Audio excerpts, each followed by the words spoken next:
Salut à tous, c'est Di. Alors aujourd'hui on se retrouve pour un tutoriel Luminar 4 et aujourd'hui on va traiter cette chapelle. Alors c'est une chapelle qui avait été prise en heure dorée au mois de mars 2018 avec un D5300, un APS-C.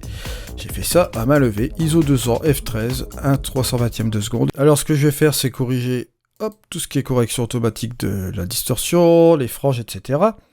Et on va bien entendu redresser un peu ces petites verticales qui sont un petit peu penchées, voilà. Juste un petit peu comme ceci, on va faire un recadrage en même temps. Nous voilà avec notre photo. Première chose à faire, je vais aller chercher mon profil caméra neutre. À l'époque, c'est celui que j'avais sélectionné. Je vais un peu réchauffer cette balance des blancs, puisqu'on était forcément en heure dorée, légèrement. Bon, si je fais la différence avant-après, c'est pas trop mal, voilà. Au niveau de mon histogramme, ce que je peux noter forcément, c'est que c'est un histogramme. Je vais appuyer sur la touche J pour avoir l'écrêtage. Un histogramme qui est assez complet au niveau de la tonalité. On va pouvoir faire pas mal de choses avec celui-ci. Donc je vais un peu dégager peut-être un peu mes ombres et baisser mes hautes lumières, mais pas trop. Au niveau de mes noirs, je vais un petit peu les décoller du bord. Voilà, juste un peu comme ceci. Au niveau des blancs, hop, je vais revenir un peu en arrière comme ça. Voilà, on en arrive à ce résultat-là. Ensuite, je vais aller directement sur la structure. L'intérêt ici de cette photo, justement, c'est de lui rajouter un peu de structure sur l'ensemble, sans trop exagérer. Et on va essayer justement d'utiliser cette structure de manière intelligente sur la partie du nuage aussi. Vous allez voir que c'est très intéressant. On va voir un peu ce que ça donne à plus 100, bien entendu. C'est beaucoup trop, mais si on ajoute, comme vous allez constater ici, un petit peu de structure peut-être aux alentours de, allez, on va dire un petit 27, un truc comme ça, ça va ajouter une valeur ajoutée sur notre image, vous voyez, juste comme ceci. Voilà. Alors, une fois qu'on a fait cela, moi, ce qui me dérange un petit peu, c'est les verts et les bleus. Alors, je vais aller directement dans mon outil couleur, vous allez voir, ça va prendre quelques minutes. On va aller au niveau des verts qui sont donc ici. Je vais un peu baisser la luminance, changer un peu la tonalité, et on va un peu s'amuser à désaturer cela pour avoir une couleur qui soit un petit peu plus heure dorée. Regardez, vous allez voir avant, après, pour pas que ce soit un petit peu trop vert pétant. Alors, au niveau des bleus, forcément, je vais aller sur ce curseur-ci. Je vais utiliser la luminance, mais de manière négative, juste un peu comme ceci, et un peu de saturation aussi négative, vous voyez.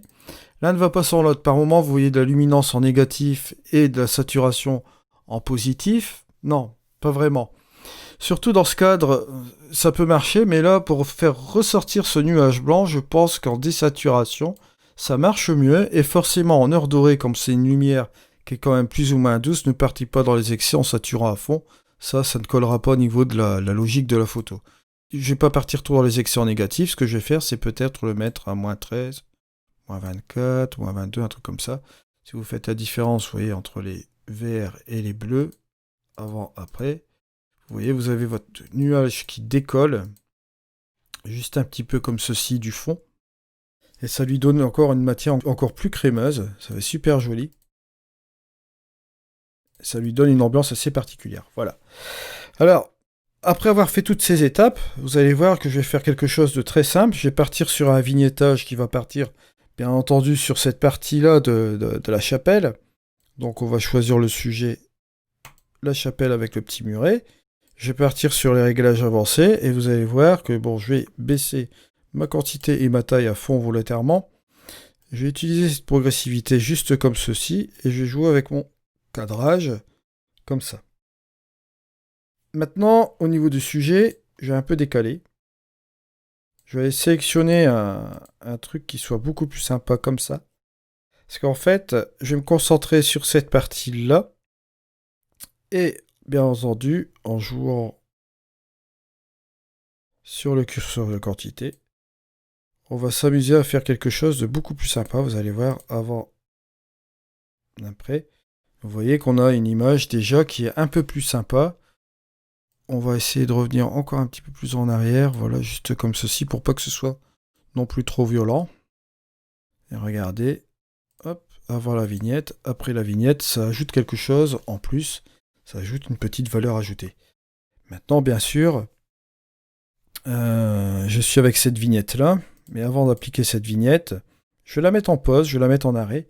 Je vais d'abord aller dans les pros, je vais aller dans mon contraste avancé, où là, je vais, regardez, faire quelque chose. J'ai baissé un peu cette... j'ai rajouté un peu plus de contraste au niveau de la lumière. Je vais même balancer plus par là, voilà. Au niveau des contrastes, des tons moyens, je vais être vigilant au niveau des contrastes. Je vais y aller vraiment léger, voilà. Je vais encore baisser davantage comme ceci. Au niveau des contrastes d'ombre, on va s'amuser un peu, voilà. Juste comme ça, je vais regarder ce que ça donne. C'est pas trop mal.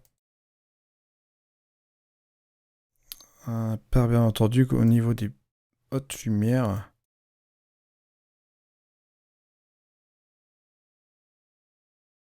plus rester quand même comme ceci. Si je fais la différence avant le contraste et après, on obtient quelque chose de pas trop mal, vous voyez. Ça fait popser un petit peu plus la couleur. De manière plus ou moins naturelle. C'est pas mal, je trouve ça pas mal. Ça reste quand même tout de même léger. Alors on va retourner sur notre vignette et on va l'appliquer. Hop. Voilà. Et on a quelque chose, vous voyez, de très doux. Regardez la différence entre le avant et le après. Avant, après. Vous voyez? Avant, après. Je vous remercie de m'avoir suivi, c'était Eddy. Allez, au revoir.